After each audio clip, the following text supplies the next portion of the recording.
Shalom, shalom. Shalom, peuple de Dieu. Je suis le pasteur Alain-Joël Rembendambia. Je suis heureux de vous accueillir au travers de l'œuvre que l'Éternel nous a confiée, mon épouse et moi, la mission évangélique des éclaireurs pour Christ. Bien-aimés, c'est avec une grande joie que mon épouse, le pasteur Elsa, et moi-même, le pasteur Alain-Joël, nous vous accueillons pour cette émission que l'Éternel a mis en notre cœur. Conquête. La conquête. L'émission d'études bibliques et de révélations bibliques. Bien-aimés, nous allons nous attaquer cette fois-ci pour la deuxième saison, pour le premier épisode, à un personnage que vous connaissez tous bien. Tant par sa foi remarquable, tant par sa persévérance, Job. Et le Seigneur nous a mis à cœur de révéler certains pans qui pourront, mon frère, ma sœur, te servir pour savoir comment marcher avec l'Éternel. Bien-aimé, je n'en dis pas plus, mais je rajoute ceci. Le Seigneur, avec un vif et ardent désir, souhaite se révéler à toi et se refléter dans ton attitude, ton comportement, ta façon de marcher, afin que tu sois celui qui impacte au travers de la gloire manifestée de Dieu en toi, et que tu sois celui qui fait de toutes les nations des disciples, parce que tel est le désir de Yeshua Mashiach, notre Seigneur et Sauveur Jésus-Christ, que tu sois celui à ta manière et selon la portée que ce dernier te donne, l'Éternel, de pouvoir manifester sa gloire au quotidien, dans ta famille, parmi les tiens, au travers de tes amis, mais que tu sois un vif et remarquable exemple de la gloire de Dieu sur la terre. Bien-aimé, je n'en dis pas plus, mais tu sais, à chaque chose faite avec l'Éternel, nous devons prier. Et c'est en cela que je t'invite. Nous allons baisser la tête, nous soumettre, nous humilier devant le trône de gloire de l'Éternel Dieu des armées, et nous allons prier. Sentons-nous libres, élevons la voix. Éternel, je veux te rendre toute la gloire, je vais élever ton saint nom. Seigneur, je m'humilie, ô Seigneur, devant ta face, afin que tu remplisses ton esprit en moi et que tu établisses ta majesté au travers de ton enseignement et que tu, ô Éternel, gagnes un cœur, gagnes une âme, gagnes un homme, gagnes une femme, gagnes un cœur. Seigneur, je te rends toute la gloire, ô toi, Yeshua Mashiach, celui qui est le roi des rois, le Seigneur des seigneurs, et cela dans le nom puissant de Jésus-Christ de Nazareth. Amen. Bien-aimés, je n'en dis pas plus. Tout de suite, générique.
Alors, bien-aimés, après ce bref générique, somme toute un radieux, nous allons commencer.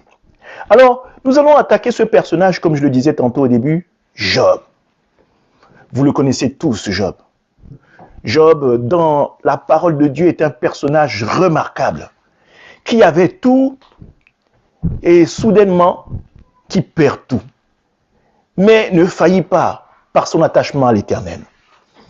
Alors, vous savez, quand nous prenons de Genèse à Apocalypse, la parole de Dieu ne parle que d'un seul personnage, le créateur de toutes choses, Yeshua HaMashiach, Jésus-Christ de Nazareth.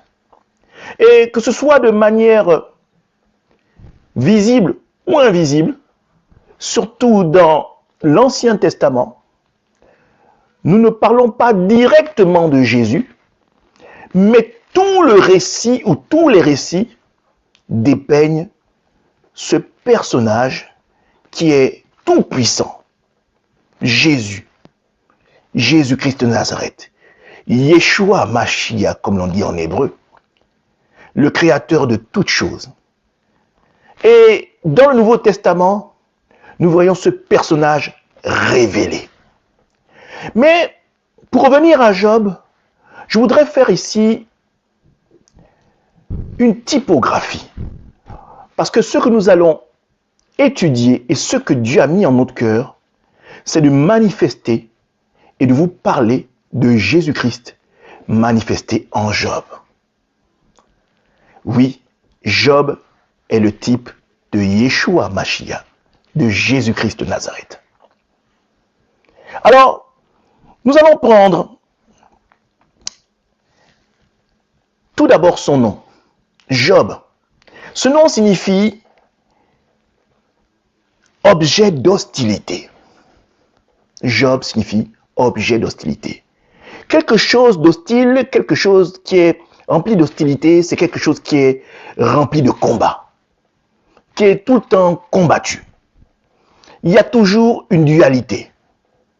Oui, son nom reflétait bien ce que Jésus allait devoir affronter pour tout sauver, toi et moi, et sauver la multitude de nations qui iront se greffer à lui ou qui iront se greffer à lui par le moyen de la croix. Jésus s'était choisi un peuple, mais au travers de la croix, il a permis que des nations étrangères puissent elles aussi être sauvées. Et, bien aimé, pour revenir à Job, je voudrais ici que tu comprennes que Jésus souhaite se manifester en chacun de nous. Nous devons être de ceux qui reflètent Jésus au quotidien, dans toutes les situations, qu'elles soient bonnes ou mauvaises, désastreuses, qu'elles nous élèvent, que nous soyons élevés ou abaissés, que nous manifestions toujours Jésus, Yeshua HaMashiach. Amen. Alors, Job était le père d'une famille nombreuse. Je voudrais que tu puisses aller dans Job chapitre 1er à son verset 2. Que nous dit-il? Job chapitre 1er à son verset 2. Je t'invite à te munir de ta Bible. Sois un Bérien, sois celui qui vérifie la parole au quotidien. Ne te laisse pas conduire par tout vent de doctrine. Sois celui qui vérifie. La plupart d'entre nous et des chrétiens tombent tout simplement parce qu'ils se laissent bercer, aller à tout vent de doctrine étrangère. Je t'invite non seulement à prendre la parole de Dieu qui est ton épée, mais également un stylo et un cahier, un bloc-notes, parce que notre esprit retient non seulement ce qu'il lit, mais ce qu'il écrit. Amen. Alors, que dit-on dans Job 1, verset 1, Job chapitre 1er, verset 2? Il lui naquit 7 fils et 3 filles. Amen. Il était un père d'une famille nombreuse. Ça, c'est la particularité, tout comme Jésus, n'est-ce pas? Tout comme Jésus, en Jean chapitre 1er, versets 13 à 12. Qu'est-ce qu'il est dit dans ce verset fabuleux? Mais à tous ceux qui l'ont reçu et à ceux qui croient en son nom, Yeshua Mashiach, ce personnage magnifique qui est notre sauveur, qui est notre Seigneur, qui est le roi des rois. La parole dit, mais tous ceux qui l'ont reçu et à ceux qui croient en son nom, elle a donné le pouvoir de devenir enfants de Dieu. Enfants de Dieu. Oui, bien-aimés. Job est le type de Jésus en ce sens que Job était père d'une famille nombreuse, tout comme l'est notre Seigneur Yeshua HaMashiach. Nous n'allons pas en rester là. Il est dit autre chose, bien-aimés. Il est dit autre chose. Il est dit ceci.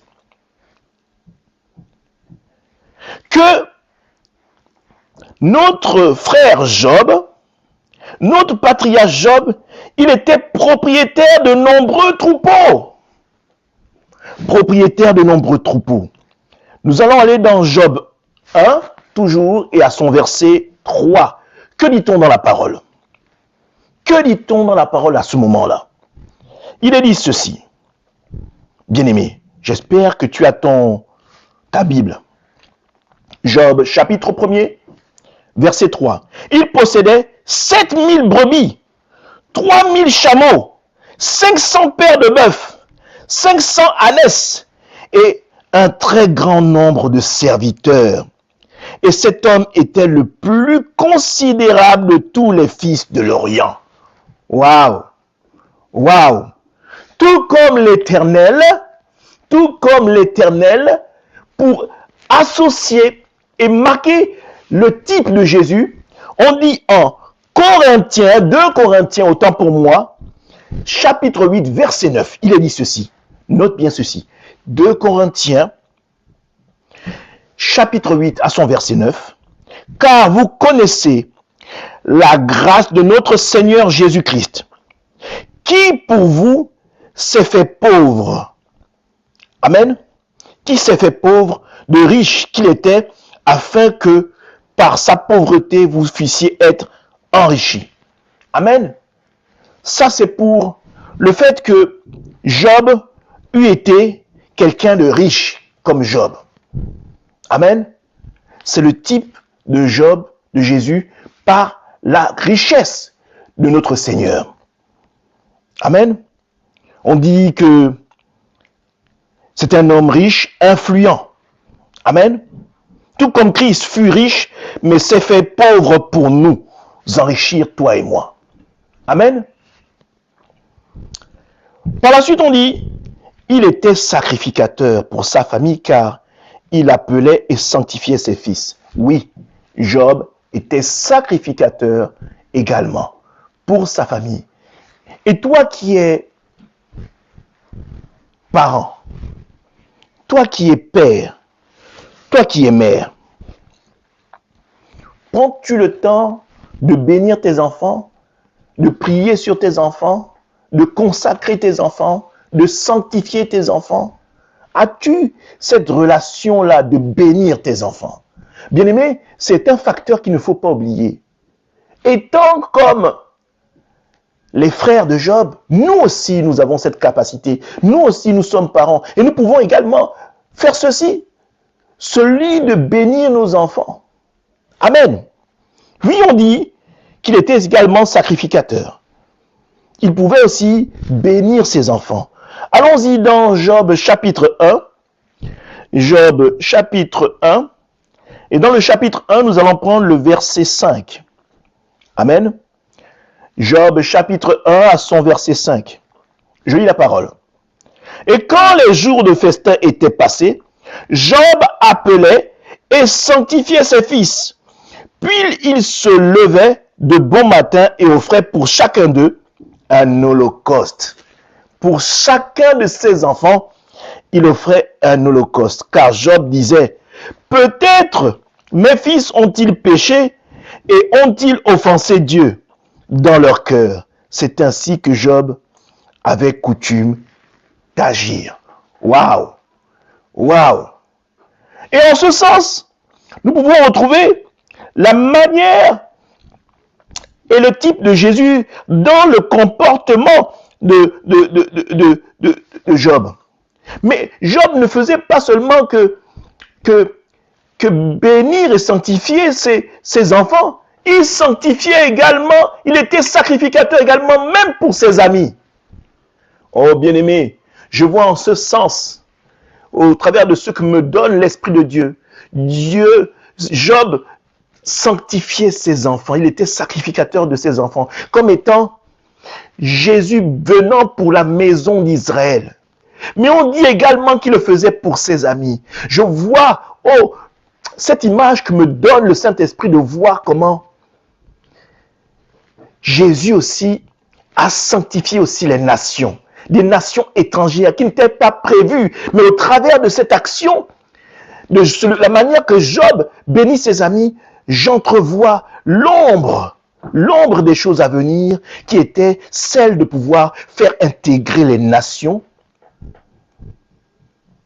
à la croix, à la réconciliation avec Dieu le Père. Waouh, que c'est magnifique. Et là, nous allons aller dans le fait que Job bénissait ses amis. Nous allons aller dans Job chapitre 42 à son verset 8.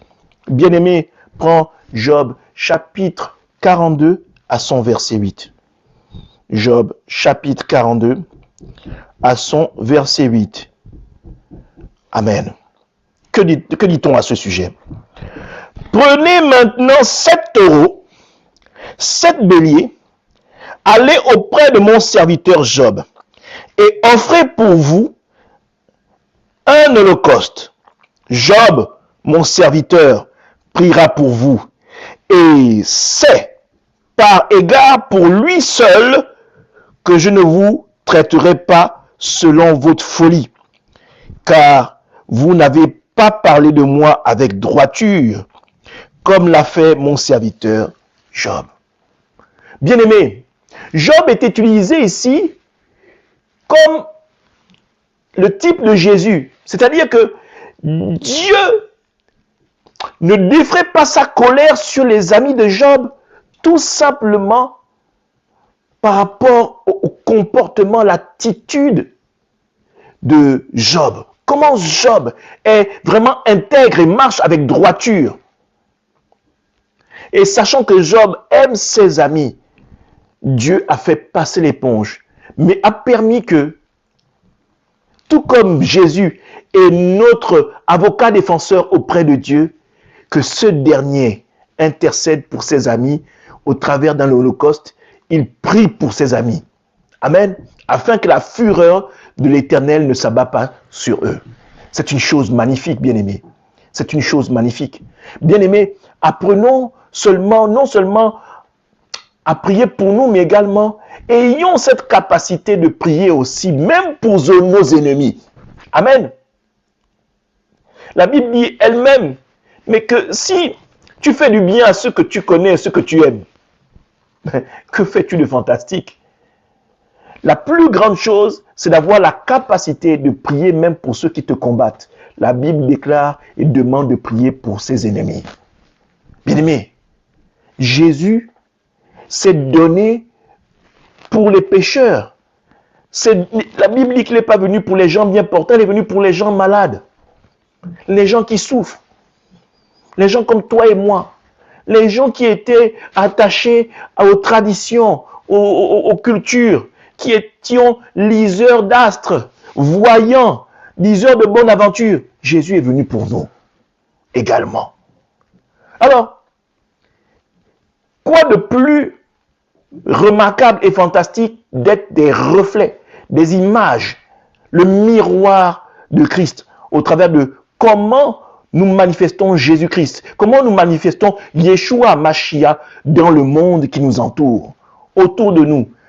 Allons-nous tout le temps, bien-aimés, faire du bien à ceux qui nous font du bien? Allons-nous tout le temps prier pour ceux qui nous offrent des cadeaux avec qui nous nous entendons le bien, le mieux? Bien-aimés, tu ne fais là alors et tu ne réalises alors rien de remarquable avec ce que tu as dans ton cœur, avec l'Esprit de Dieu. La meilleure chose, c'est que Dieu, Yeshua Mashiach, soit heureux de toi en te disant: vaillant serviteur, tu me sers valablement parce que en toi, je me vois. En toi, je vois le prolongement de ma personne. Je vois le prolongement de ma gloire. Je vois le prolongement de mon amour. Je vois le prolongement de ma bonté. Proverbe, chapitre 8, verset 22. L'Éternel m'a créé la première de ses œuvres avant ses œuvres les plus anciennes. Amen. J'entrevois dans cette déclaration, dans ce proverbe, le fait que Dieu ait pensé à l'homme, ait créé l'homme en pensée. Avant de lui donner un corps, il avait créé.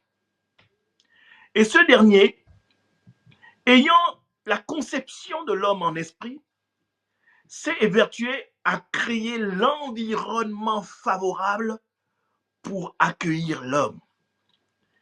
Et ce dernier dit, il m'a créé avant les choses les plus anciennes. Il m'a créé avant les choses les plus anciennes. Il m'a établi en esprit. Il avait ma totale conception. Il s'est dit, j'ai créé l'homme, ainsi je vais créer un environnement afin de pouvoir l'y mettre. Après, il me crée un corps et me voici. Voyez-vous, la sagesse de Dieu est tellement lointaine qu'elle est incompréhensible pour le commun des mortels. Même pour Satan lui-même, lui ayant été à côté de l'Éternel dans les temps immémoriaux, dans les temps, dans l'éternité, n'a pas pu concevoir et comprendre Yeshua Mashiach, n'a pas pu comprendre la grandeur de l'Éternel.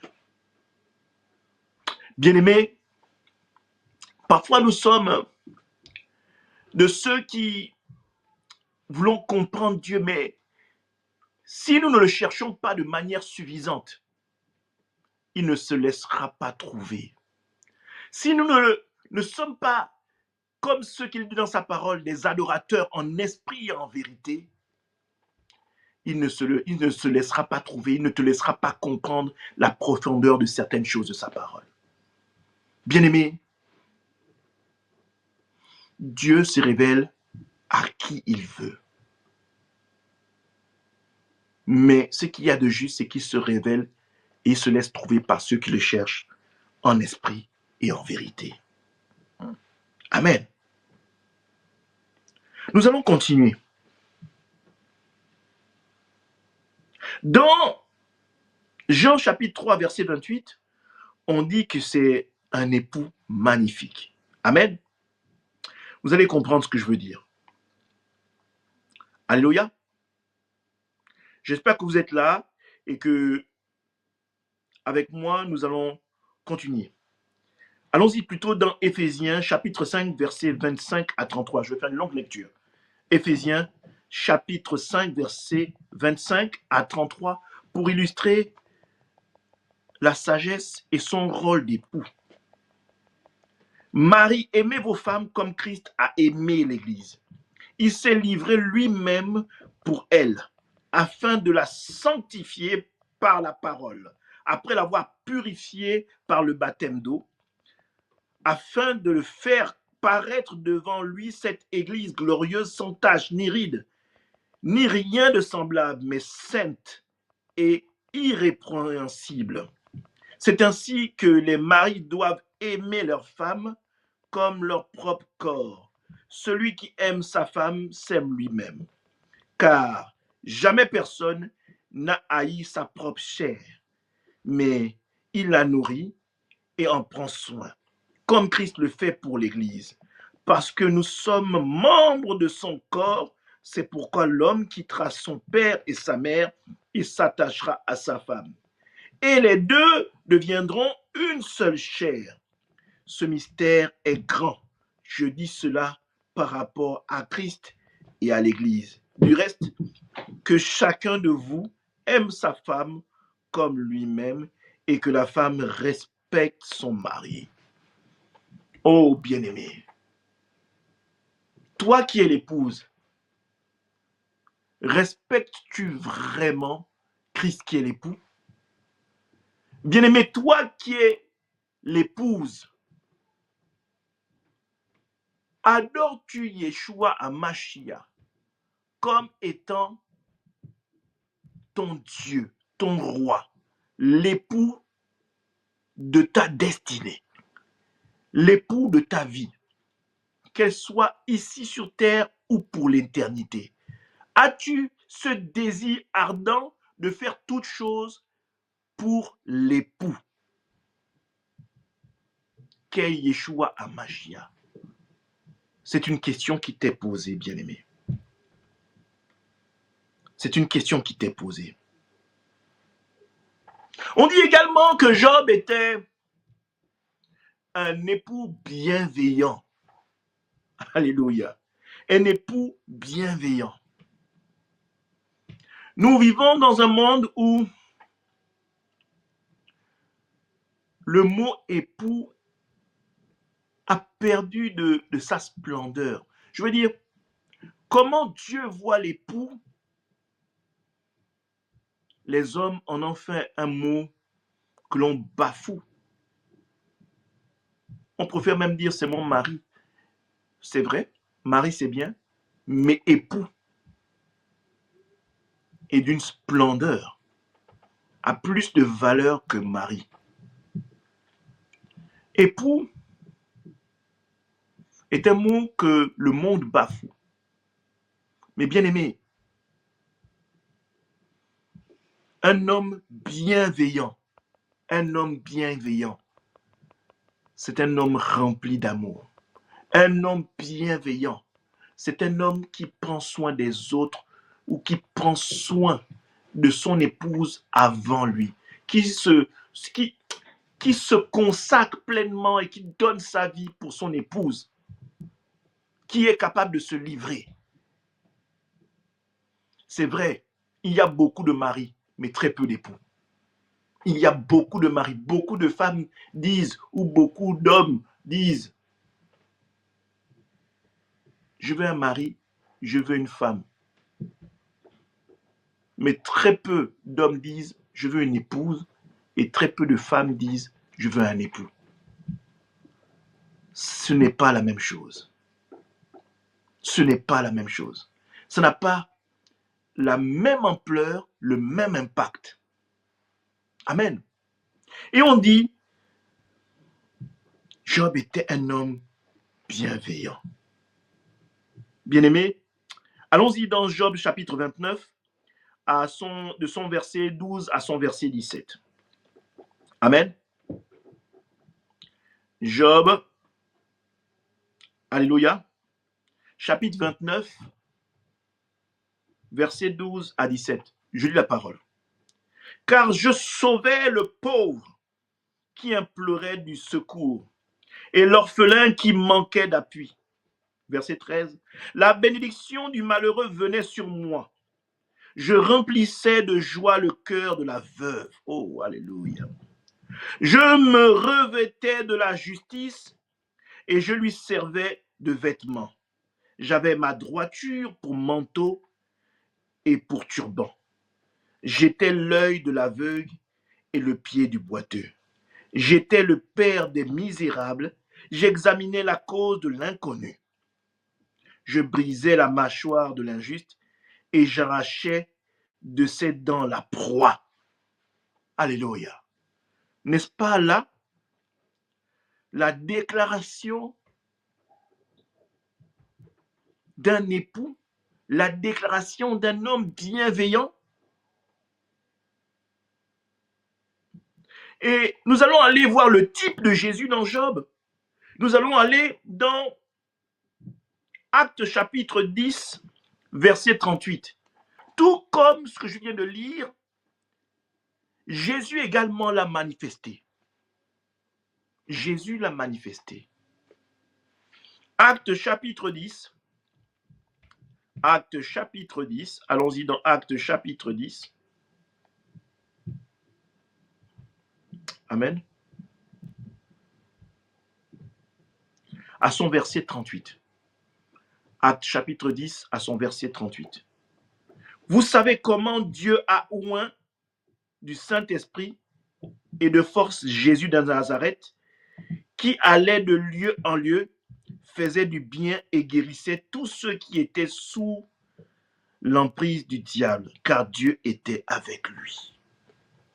Waouh! Waouh!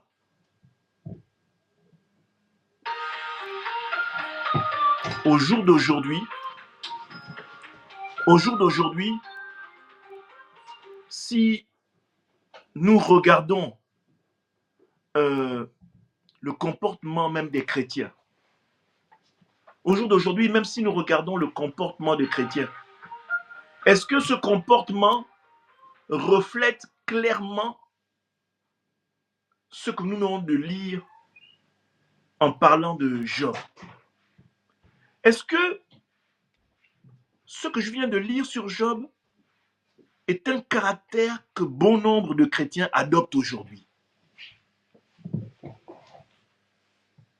Si ce comportement est adopté, je suis désolé de te dire, bien-aimé, qu'il y en a très peu qui l'exercent.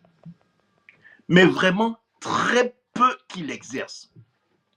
Je dois te dire, bien-aimé, que très peu de chrétiens exercent ce comportement-là. Très peu de chrétiens sont le reflet du type de Jésus que nous venons de voir. Très peu.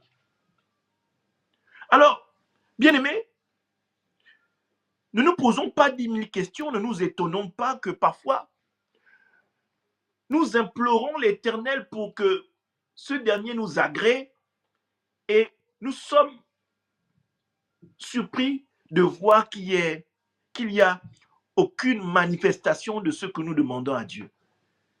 Pourquoi faisons-nous les étonner alors que nous savons que nous ne sommes même pas dignes de nous approcher pour certains de l'attitude de Job?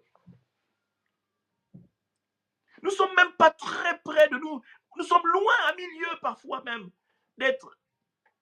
de s'avancer près de ce personnage qu'est Job. Laissons Yeshua Mashiach de côté. Laissons Jésus. Combien de personnes peuvent manifester qu'ils aient ou qu'ils aient rien? Très peu sont capables de manifester cela. Parfois même pour leur propre assemblée où ils sont là à dire « j'adore le Seigneur ». Très peu, même quand ils disposent, ont du mal à sortir un peu de ce qu'ils ont pour aider l'œuvre de Dieu à laquelle ils sont attachés. Très peu sont capables de le faire. Alors, bien aimés, parfois ne nous étonnons pas que nous crions à Dieu et que ce dernier reste sourd. Ou, je ne veux même pas dire reste sourd parce qu'il entend, mais que ce dernier reste sans voix à répondre. Tout simplement, il attend de toi que tu puisses manifester sa personne en toi, que son Saint-Esprit soit libre de pouvoir manifester sa volonté en toi. Parce que le premier à combattre ta propre vie, ce n'est pas Satan la plupart du temps, c'est toi-même. Ce n'est pas Satan, c'est toi-même, bien-aimé. Alors, on est nombreux à accuser, c'est mon père, c'est ma mère, c'est mon voisin. Oui, mais nous ne voyons pas la paille ou la poutre qu'il y a dans notre œil. L'enfer, c'est toujours les autres et pas nous, malheureusement. Mais bien aimé, le jour où tu vas arriver à reconnaître que la plupart des choses et des malheurs qui t'arrivent ne manquent que de ta propre volonté et que c'est toi le seul responsable, je peux te dire, bien aimé, que tu auras résolu 50% du problème de ta délivrance. 50% du problème de ta délivrance, tu l'auras résolu. Non seulement parce que tu auras compris cela et tu te seras repenti devant l'Éternel. Amen. Alors, nous allons continuer. On dit également qu'il était un chef sage. Un chef sage. Job était un chef sage. Waouh. Un chef sage. La sagesse, c'est quelque chose dont nous manquons vraiment énormément en tant que chrétiens. La sagesse est une qualité qui n'est pas à la portée de tous les chrétiens, je dois le dire. Job était un chef sage. Tout comme Christ est notre chef, notre tête. Pour comprendre cela, on va aller dans Job chapitre 29. Job chapitre 29 et on va aller au verset, autant pour moi, Job chapitre 29, on va aller au verset 21 à 25. Job chapitre 29, verset 21 à 25. On m'écoutait et l'on restait dans l'attente. On regardait le silence devant mes conseils. On gardait le silence devant mes conseils. Après mes discours, nul ne répliquait. Et ma parole était pour tous une bienfaisante rosée. Ils comptaient sur moi comme sur la pluie. Ils ouvraient la bouche comme pour une pluie de printemps. Je leur souriais quand ils perdaient courage, et l'on ne pouvait chasser la sérénité de mon front. J'aimais à aller vers eux et je m'asseyais à leur tête. J'étais comme un roi au milieu d'une troupe, comme un consolateur auprès des affligés. Oh, waouh! Yeshua Mashiach. Yeshua Mashiach. Dans le comportement, dans l'attitude, dans ce que Job manifestait, c'est Christ. C'est Yeshua Mashiach. Quand on lit ces quelques lignes, on voit Jésus. On voit Yeshua Mashiach.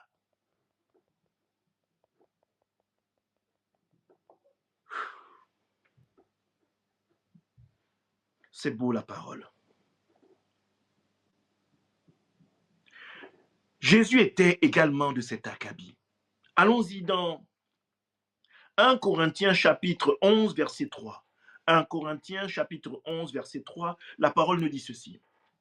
Je veux cependant que vous sachiez que Christ est le chef de tout homme, que l'homme est le chef de la femme et que Dieu est le chef de Christ. Christ est le chef de tout homme. Christ est le chef de tout homme. Il est notre tête. Yeshua Mashiach est celui devant qui nous devons nous abandonner. Nous avons reçu le consolateur, une magnifique présence de Dieu en nous. Nous sommes une race particulière, bien-aimés. Nous sommes une race habitée du Saint-Esprit.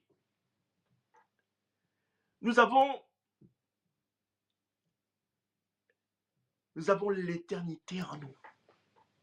Nous avons Dieu en nous. Il n'y a aucune race qui soit semblable à nous sur la terre. Bien-aimés, si on pouvait comprendre et prendre conscience de qui nous sommes, tous autant que nous sommes, nous serions devant. Nous serions la tête et pas la queue. Mais nous constatons qu'aujourd'hui, beaucoup de gens et beaucoup de frères et de sœurs n'ont pas conscience de la puissance dont ils sont habités. Ils ont le Tout-Puissant en eux.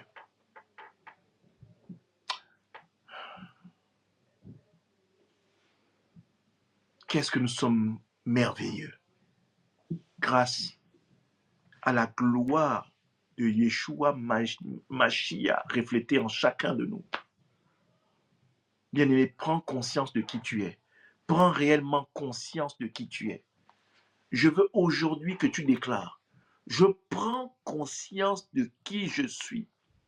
Je prends autorité sur le monde et sur Satan et sur tous ses suppôts, sur tout ce qu'il fait sur ma vie pour m'empêcher de rentrer dans le projet de paix que l'Éternel a prévu pour moi. Je détruis toute emprise contraire à l'Esprit de Dieu dans ma vie. Et je déclare que je ne suis pas n'importe qui au nom de Yeshua HaMashiach. Amen. Bien-aimés, nous allons continuer en ce sens. Parce qu'il est nécessaire que tu comprennes certaines choses.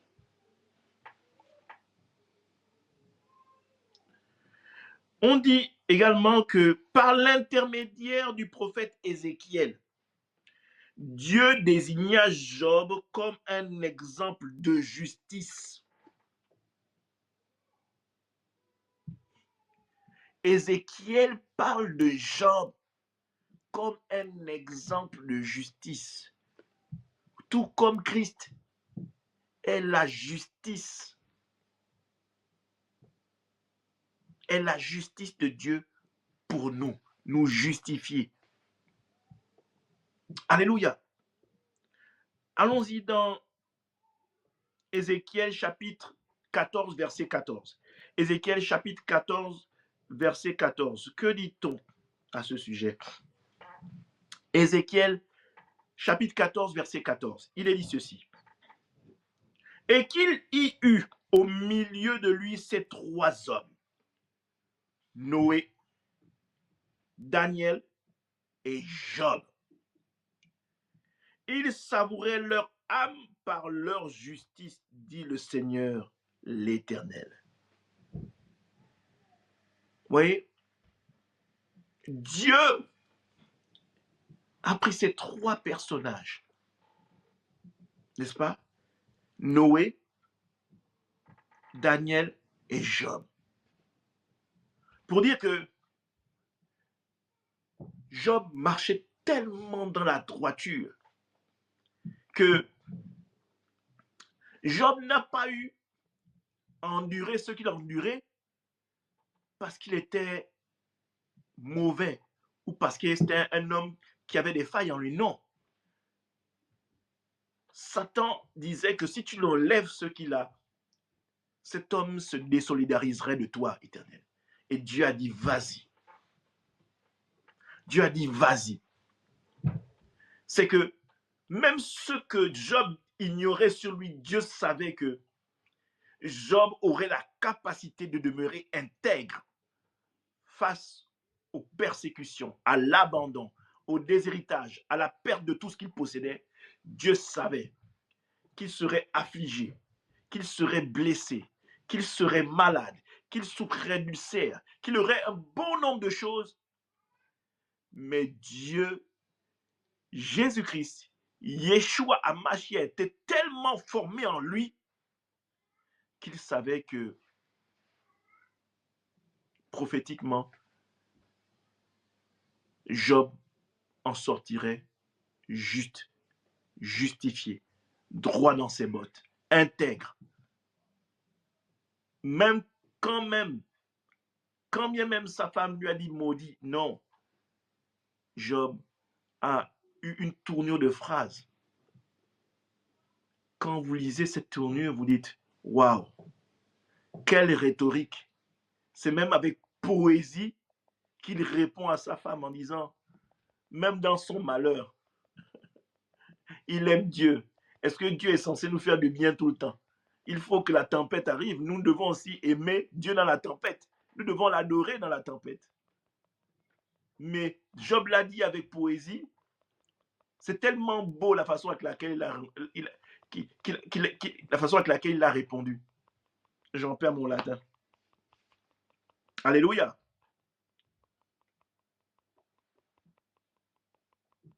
De la même manière, Christ est notre justice également. Job est le type de Jésus et vous voyez comment Christ également est notre justice. C'est dit dans le livre de Jérémie. Nous allons lire ensemble. Jérémie chapitre 23 verset 5. La parole dit ceci. Jérémie chapitre 23 à son verset 5. La parole dit ceci. Voici le jour vienne, dit l'Éternel, où je susciterai à David un germe juste. Il régnera en roi et prospérera. Il pratiquera la justice et l'équité dans le pays. Jésus-Christ, Yeshua HaMashiach, le lion de la tribu de Juda. Jésus devait être notre justice. Il est toujours d'ailleurs. Pour toi qui décides de donner ta vie aujourd'hui à Yeshua HaMashiach, sache que Jésus est ta justice. J'aime bien parce que la croix a eu lieu il y a 2000 ans. Mais il y a 2000 ans, pour toi qui l'acceptes aujourd'hui, tu jouis de la même grâce, la même faveur, le même pardon, la même justification aujourd'hui même.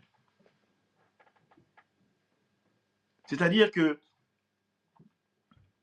les chaînes qui sont dans ta famille depuis des siècles, depuis des temps immémoriaux dans ta famille, Christ, Yeshua Mashiach, celui qui était, repart dans le passé, brise cette alliance qui a été faite. Il est celui qui est, vient dans le présent pour te libérer, afin que il est celui qui vient pour que tu sois libre dans le futur. Non seulement tu es libre, mais ta progéniture également est libre au travers de l'alliance qui est établie avec toi. Il n'y a aucun Dieu qui est capable de faire ça sur la terre si ce n'est Jésus-Christ de Nazareth. Il n'y a point de semblable comme lui. Il n'y a point de Dieu qui s'approche un tant soit peu de sa cheville. Bien-aimé, à quoi bon alors aller de marabout, de sorcier, de diseur de bonne aventure, de liseur de boussole ou de liseur d'astres ou d'étoiles ou d'horoscope? À quoi bon aller perdre ton temps dans ce genre de choses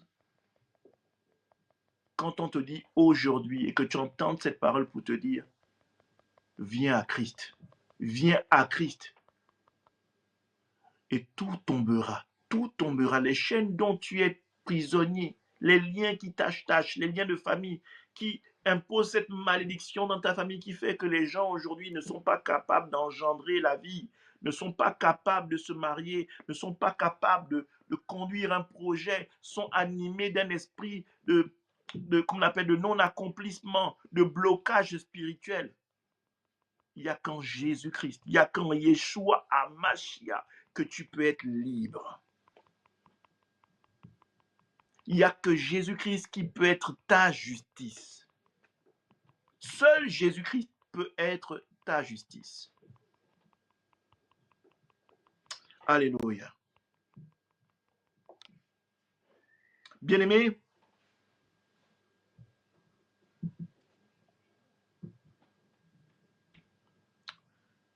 je voudrais dire ceci.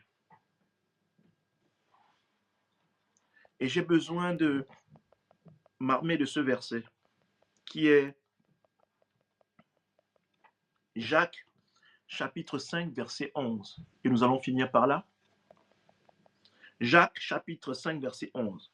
Voici, nous disons bienheureux ceux qui ont souffert patiemment. Vous avez entendu parler de la patience de Job.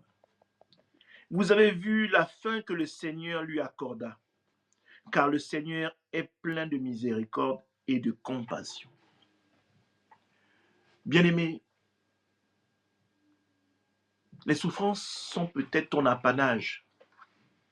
Les souffrances sont peut-être ce que tu partages le mieux ou le plus. Tu as l'impression que tu es venu sur la terre pour accompagner les uns et les autres. Tu as l'impression que ta vie n'a pas de sens. Tu as l'impression que